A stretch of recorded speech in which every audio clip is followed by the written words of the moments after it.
ассалому алайкум дӯстон, хуш омадед ба шабакаи мо. Расман варзигари тоҷик, легендаи муҳорибаҳои омехтаи Тоҷикистон Лоиқ Раҷабов бо ташкилоти АСА шартнома баста дар вазни сабуки ин ташкилот баромад хоҳад кард. Аввалин муҳорибаи худро Раҷабов дар турнири АСА Тоҷикистон, ки моҳи октябр дар шаҳри Душанбе ба нақша гирифта шудааст, мегузаронад. Агар ба шумо гузаштани граница дар кор бошад, пас ин корро бо ҳамроҳии дӯстони мо анҷом диҳед, чунки ин дӯстони мо аллакай тӯли чанд сол мешавад, ки дар ин соҳа кору фаъолият мекунанд ва ҳамватанон ро ба граница бурда меоранд. Одамони ба бовариро ёфтан душвор аст. Аз ҳамин сабаб бо ин дӯстони мо граница гузаред, чунки онҳо одамони ба боварианд. Шуморо шофёрҳои пуртаҷриба бо ана ҳамин мошинҳои комфортни ба граница бурда меоранд. худи ҳозир ба номерҳои дар рӯекран буда занг зада муроҷиат кунед.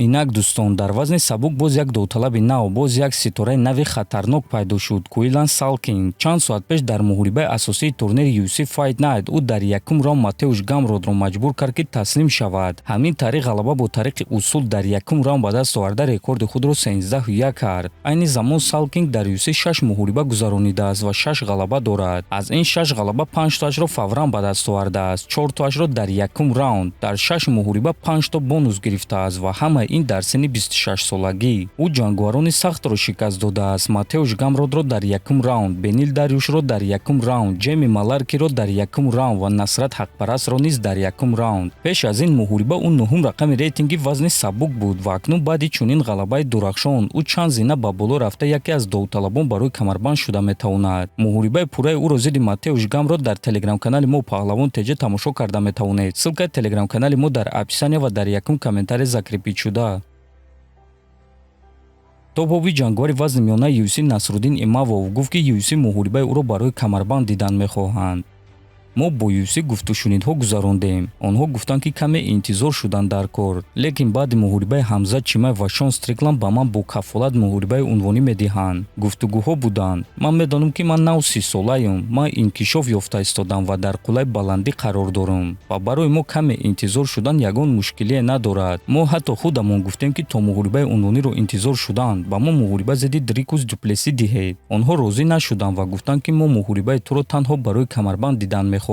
Баъди муҳорибаи Чимаев ва Стрикланд 100% кафолат медиҳем, гуфтааст Имавов. Хотиррасон мекунем, ки то ҳол маълум нест, ки чемпиони вазни миёнаи UFC Шон Стрикланд кай ба муҳорибаҳо бармегардад ва рақиби навбатии ӯ кӣ мешавад. Лекин аз рӯи суханони Имавов UFC ба ӯ ваъда доданд, ки рақиби навбатии чемпион мешавад.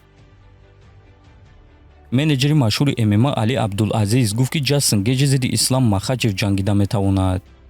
агар ба Ҷастин Гейҷи танҳо як рақиб интихоб кардан диҳанд, пас ман мехоҳам, ки ӯ аз ҳама рақиби машҳурро интихоб кунад, ки барои чунин рақиб ба ӯ пули хеле калон диҳанд ва шарт нест, ки ӯ муҳориба барои камарбандҳои худ гузаронад. ин метавонад, ки муҳориба барои камарбанди вазни ниммиёна шавад ё муҳориба барои камарбанди БМФ. асос ба ӯ аз ҳама пули калон пешниҳод кунанд. фикр намекунам, ки дар вазни сабук ягон ҷангувар ба мероси ӯ ягон чизи дигар илова карда метавонад. биёед ба ҳақиқат назар мекунем. агар Илия Топурия Ҷастин Гейҷиро шикаст медод, пас зидди Ислам Махачев меҷангид. барои ҳамин фикр мекунам, ки агар Ҷастин Гейҷ бо Ислам Махачев ҷангидан хоҳад, пас ӯ чунин муҳорибаро соҳиб шуда метавонад. ӯ барои ин кор ҳатто камарбанди вазни сабукро озод карда метавонад. агар муҳориба зидди Ислам ба ӯ аз ҳама пули зиёд оварда тавонанд, пас ба ӯ бояд, ки ин муҳорибаро диҳанд, гуфтааст Абдулазиз. ва дӯстон, дар ҳақиқат Ҷастин Гейҷи дар вазни сабук ҳамаи камарбандҳоро соҳиб шудааст. камарбанди БМФ, 2 маротиба камарбанди муваққатӣ, камарбанди махсуси коқи сафед ва камарбанди чемпионӣ.